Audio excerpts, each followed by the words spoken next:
Nagsimula ang pelikula sa Norm's Kainan. May isang lalaki na nakamalinaw na kapote, nakatali sa isang kakaibang aparato.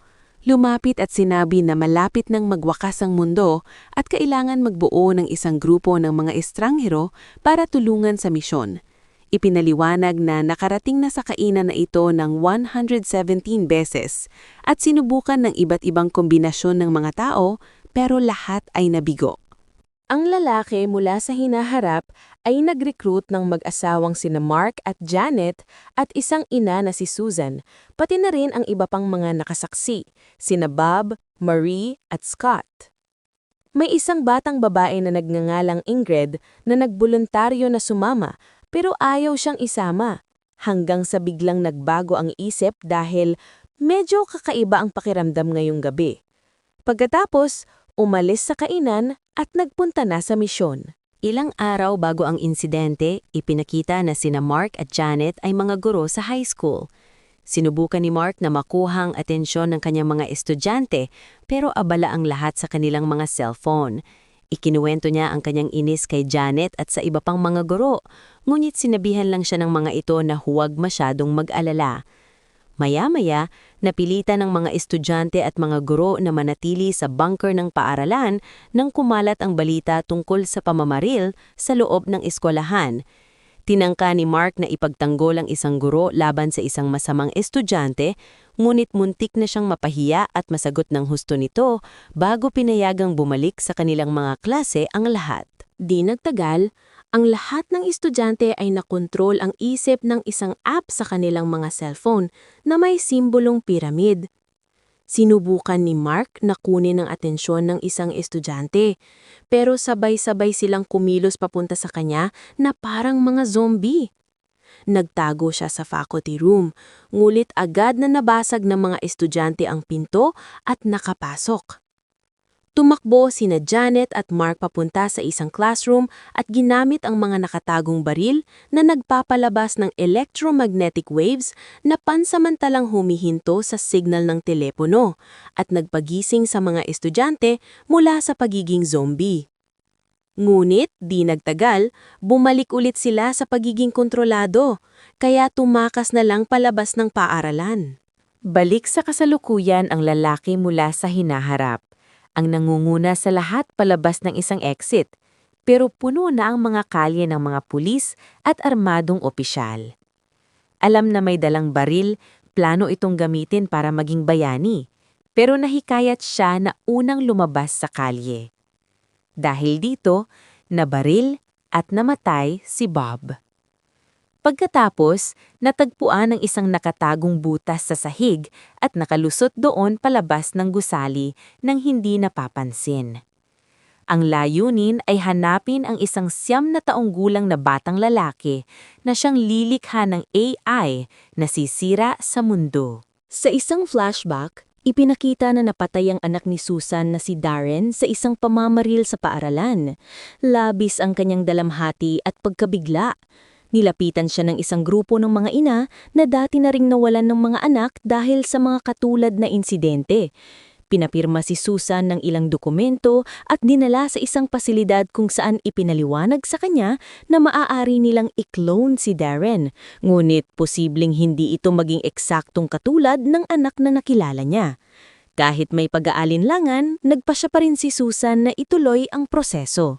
Nang bumalik si Darren, hindi na siya katulad ng pagkakatanda sa kanya. Para siyang may pagkamanhid at parang isang drone kung kumilos. May Darren sa harap, pero ramdam may kulang. Hindi na siya ganoon ngumiti at may kakaiba sa paraan ng pagsagot niya. Sumama sa isang pagtitipon kasama ang iba pang mga magulang na nagpa-clone rin ng kanilang mga namatay na anak.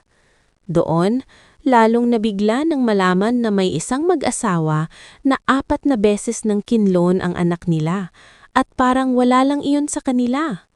Para bang napakadali at normal lang ng lahat, habang hanggang ngayon, pilit pa ring tinatanggap kung sino o ano ang bumalik. Isang amang nagdadalamhati ang lumapit kay Susan at inabot sa kanya ang isang card na may nakasulat na numero. Inutusan siyang tumawag sa numerong iyon na magbibigay sa kanya ng pagkakataong makausap sa telepono ang taong pinaniniwalaan niyang tunay na si Darren. Sa kasalukuyan, hinahabol ang grupo sa loob ng isang parking garage ng 2 armadong lalaki na nakasuot ng maskarang baboy. Nabaril at namatay si Marie, kaya napalitang tumakbo at tumakas ang iba, lalo na't papasok na rin sa gusali ang mga estudyanteng naging zombie. Nagtago ang natitirang miyembro ng grupo. Bahagyang nakaligtas nang ang isa sa mga armadong lalaki ay mamatay dahil sa isang kotse na hindi maayos ang pagkakapark. Gumulong ito pababa sa incline at nadaganan ng mga gunmen. Pagkatapos, bumangga ang kotse at nabasag ang harang. Sa gitna ng kaguluhan, pinrutiktahan si Mariel si Ingrid upang hindi siya madaganan ng sasakyan.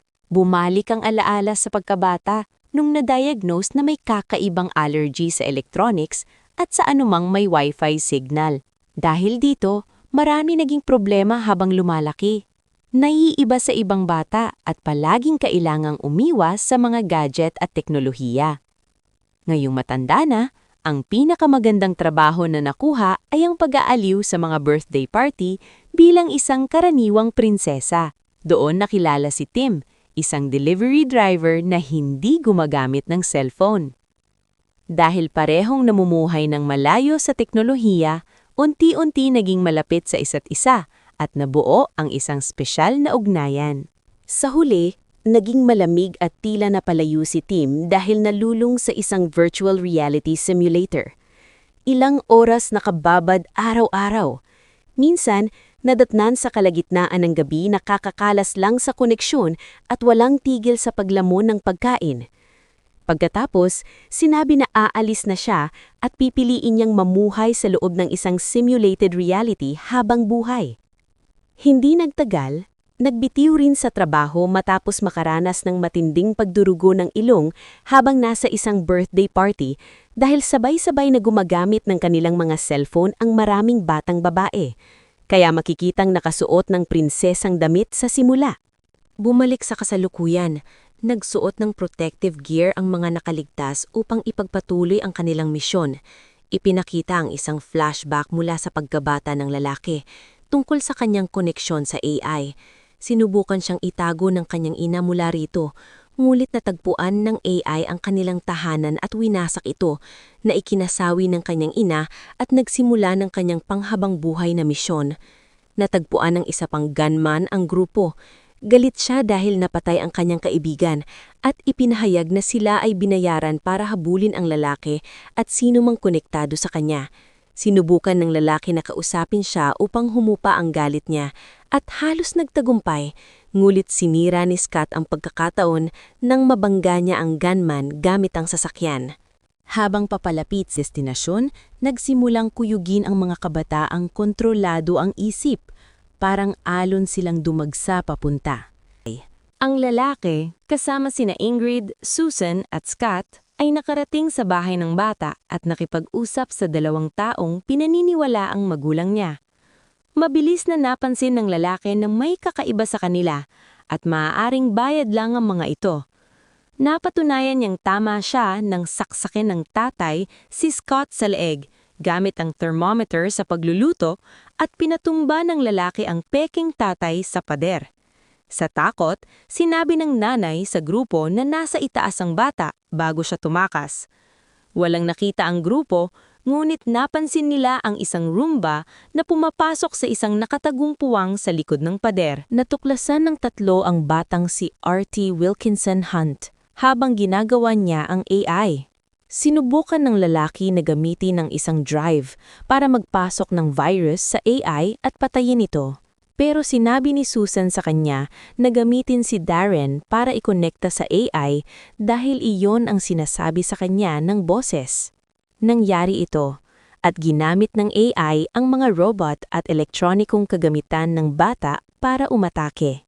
Sinubukan ni Ingrid na labanan ang kanyang allergy habang pumapasok sa silid na puno ng mga wires at robotics.